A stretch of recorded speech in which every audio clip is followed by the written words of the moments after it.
शिक्षक सारस्वत साधक होता है। शिक्षक, कवि, लेखक, अध्यापक, ये जो कहे जाते हैं ना, ये जितने विद्या संग्रह करने वाले जितने भी प्रकार के व्यक्ति हैं, वो सब विद्यार्थी हैं। और विद्यार्थी एक सारस्वत साधक होता है, सरस्वती का उपासक होता है। और आज उन्हीं की उपासना का दिवस है।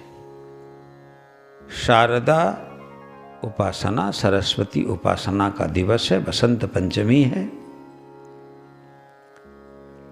और जो व्यक्ति सारस्वत साधक होता है और सरस्वती का उपासक होता है, जब भगवती सरस्वती उस पर कृपा करते हैं तो उसे अपना सारा भंडार दे देते हैं। सरस्वती का भंडार और सरस्वती के भंडार की बड़ी विचित्र स्थिति है। कहते हैं कवि, सरस्वती के भंडार की बड़ी अपूर्व बात, ज्यों ज्यों खर्चे त्यों बढ़े और बिन खर्चे घटी जात। सरस्वती माता के भंडार का ये बड़ा ही अपूर्व रहस्य है, अपूर्व बात है। वह यह है कि आप उनके भंडार में से जितना दान करेंगे, जितना खर्चा करेंगे, वो भंडार उतना भरता जाता है। माने विद्या को जितना भी दान करिए, विद्या कभी घटती नहीं है। लेकिन अगर दान नहीं करेंगे तो बिन खर्चे घटी जात, वो कम होती चली जाती है और धीरे धीरे धीरे कम होते होते जो है वो बिल्कुल शून्य हो जाती है। सरस्वती की कृपा से अज्ञ विज्ञ बन जाता है। अगर विद्या का दान करता हो, और विद्या का दान अगर करना बंद कर दे तो पुनः फिर वो अज्ञ का अज्ञ रह जाता है। शिक्षक विद्या दान करते हैं। हमारे यहाँ शिक्षकों के पढ़ाने को विद्या दान कहा गया है, विद्या व्यापार नहीं कहा गया है। मेरी बात समझ रहे हो? हमारे यहाँ विद्या व्यापार नहीं, विद्या दान। और दान जो करता है दानी, हर्षपूर्वक प्रेम से, श्रद्धा और भक्ति से दूसरे को देता है। अपने को दाता समझकर नहीं देता, बल्कि देने वाले का माध्यम समझकर देता है। तुम सबने वह दोहा अवश्य सुना होगा कि देनहार कोई और है, देता जो दिन रैन। लोग भरम हम पर करें, ताते नीचे नैन। देने वाला कोई और है जो रात दिन हमें दे रहा है।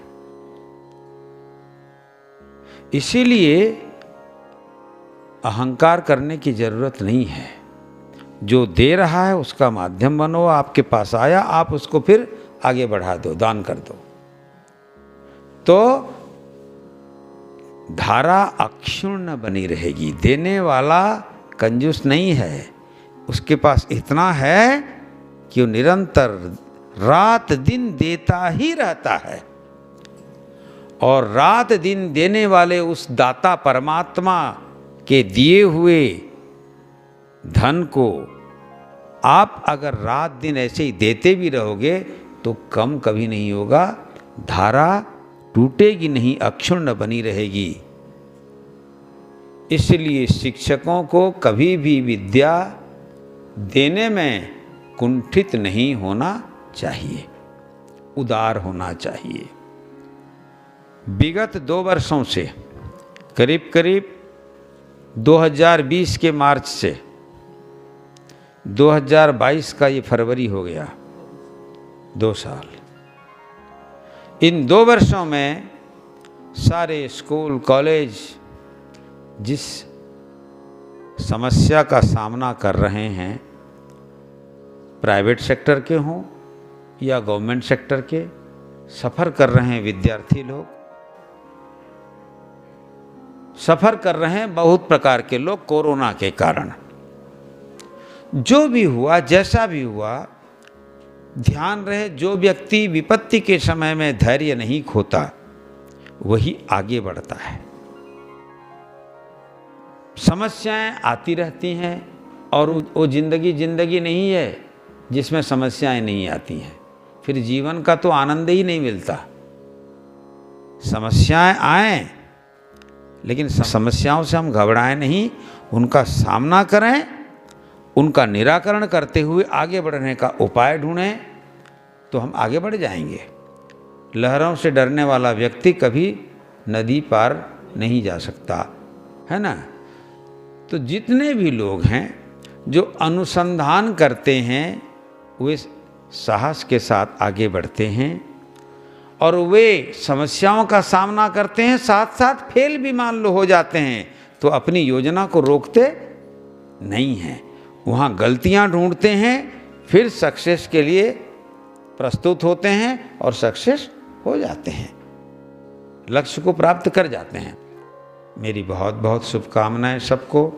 सब स्वस्थ रहो, मस्त रहो। कोरोना ने तो किसी को परेशान नहीं किया, आगे भी नहीं कर पाएगा कोरोना, है ना। ये आत्मविश्वास रखो और आगे बढ़ो। हरि ओम तत्सत।